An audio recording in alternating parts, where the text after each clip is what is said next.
गणेशाय नमः। ओम गम गणपते नमः। संकष्टी गणेश चतुर्थी व्रत प्रत्येक माह के कृष्ण पक्ष की चतुर्थी को किया जाता है।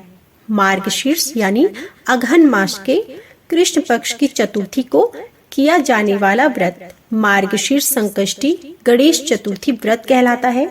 इस तिथि को गजानन गणेश जी की पूजा की जाती है। भविष्य पुराण में कहा गया है कि जब मन संकटों से घिरा महसूस करे तो गणेश चतुर्थी का व्रत करे। इससे सभी कष्ट दूर होते हैं और धर्म, अर्थ, मोक्ष, विद्या, धन और आरोग्य की प्राप्ति होती है। इस प्रकार आप इस व्रत के द्वारा भगवान श्री गणेश जी की कृपा प्राप्त कर सकते हैं। तो आज आप सुनेंगे मार्गशीर्ष महीने में पड़ने वाली संकष्टी चतुर्थी की व्रत कथा। पार्वती जी ने गणेश जी से पूछा कि अघन कृष्ण चतुर्थी संकटा कहलाती है। उस दिन किस गणेश जी की पूजा किस रीति से करनी चाहिए? गणेश जी ने उत्तर दिया कि हे हिमालय नंदिनी, अघन में पूर्वोक्त रीति से गजानन नामक गणेश जी की पूजा करनी चाहिए। पूजन के बाद अर्घ्य देना चाहिए और दिन भर व्रत रखकर पूजन के बाद ब्राह्मणों को भोजन कराकर जौ, तिल, चावल, चीनी और घृत का शाकला बनाकर हवन कराएं तो वह अपने शत्रु को वशीभूत कर सकता है।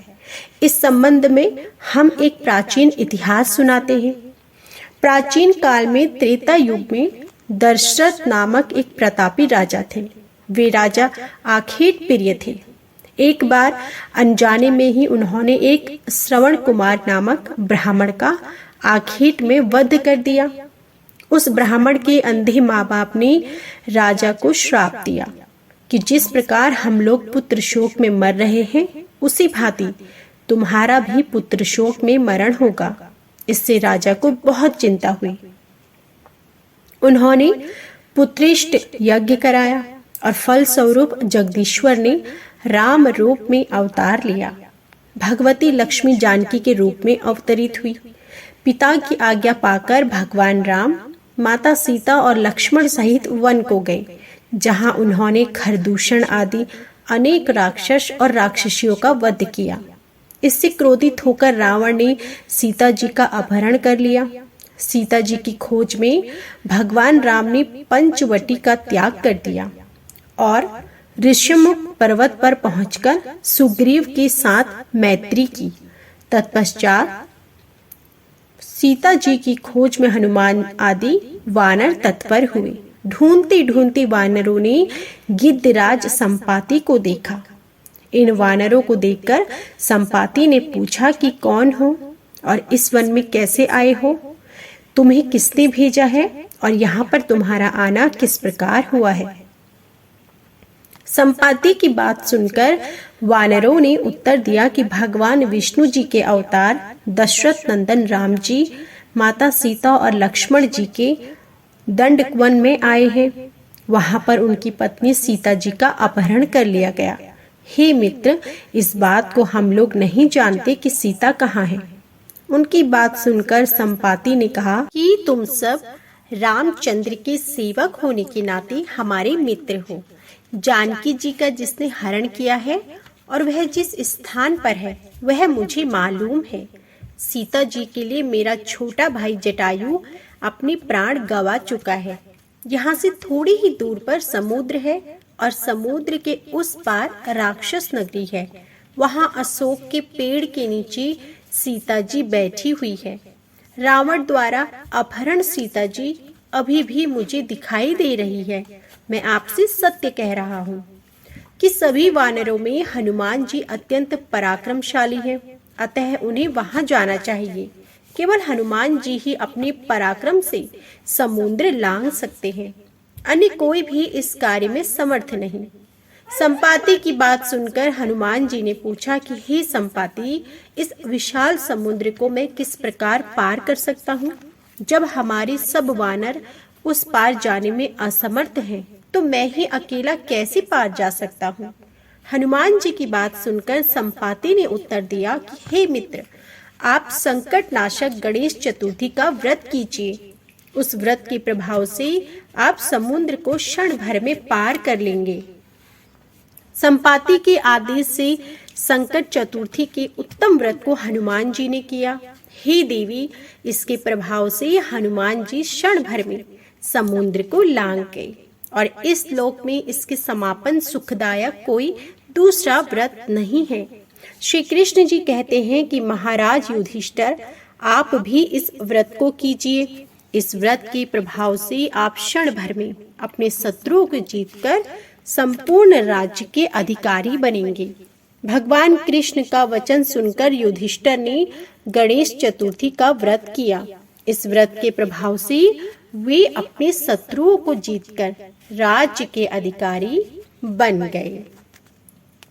तो यह थी संपूर्ण संकष्टी चतुर्थी की व्रत। अब आप सुनिए संकष्टी चतुर्थी के दिन सुनी जाने वाली सकट चौथ माता की व्रत कथा।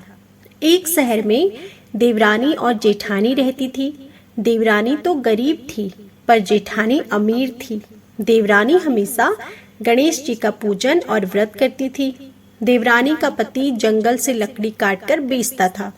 देवरानी घर का खर्च चलाने के लिए जेठानी के घर काम करती और शाम को बचा हुआ खाना लेकर जाती थी। माघ महीने में गणेश जी का व्रत सकट चौथ देवरानी ने रखा।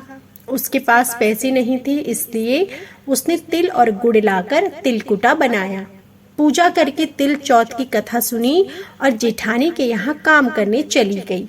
सोचा शाम को चंद्र को अर्घ्य देकर जेठानी के यहाँ से लाया खाना और तिलकुटा खाऊंगी। शाम को जब जेठानी के घर खाना बनाया तो उसके जेठानी का व्रत होने के कारण सभी ने खाना खाने से मना कर दिया।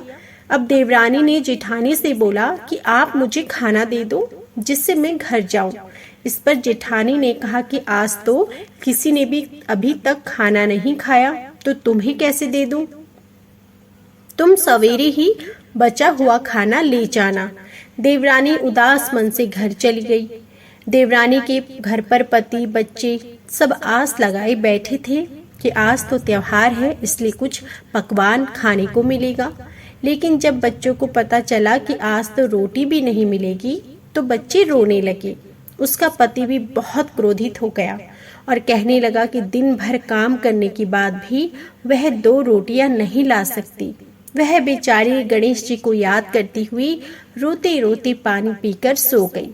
उस दिन सकट माता बुढ़िया माता का रूप धारण कर देवरानी के सपने में आई और कहने लगी कि सो रही है या जाग रही है। वह बोली कुछ सो रहे हैं, कुछ जाग रहे हैं।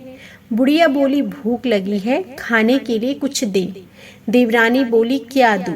मेरे घर में तो अन्न का एक दाना भी नहीं है। जेठानी बचा कुचा खाना देती थी, आज तो वह भी नहीं मिला।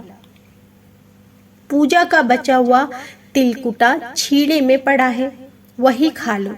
सकट माता ने तिलकुट खाया और उसके बाद कहने लगी निमटाई लगी है, कहाँ निमटे? उसने कहा यहाँ खाली झोपड़ी है, आप कहीं भी जा सकती हो, जहाँ इच्छा हो वहाँ निमट लो।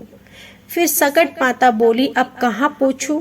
अब देवरानी को बहुत गुस्सा आया, उन्हें कब से परेशान किया जा रहा है, सो बोली कि मेरी साड़ी से पूछ लो। देवरानी जब सुबह उठी तो यह देखकर हैरान रह गई कि पूरा घर हीरो और मोतियों से जगमगा उठा है।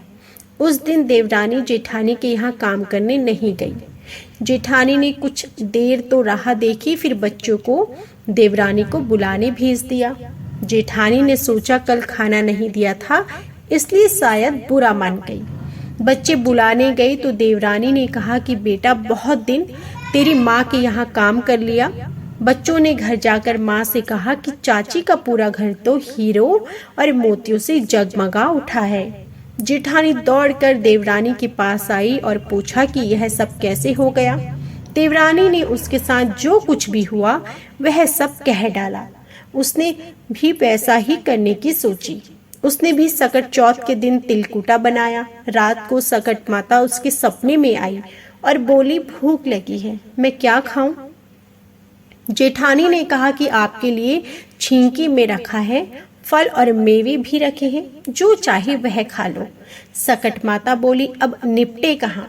तो तो जेठानी बोली, मेरे इस महल में कहीं भी निपट लो।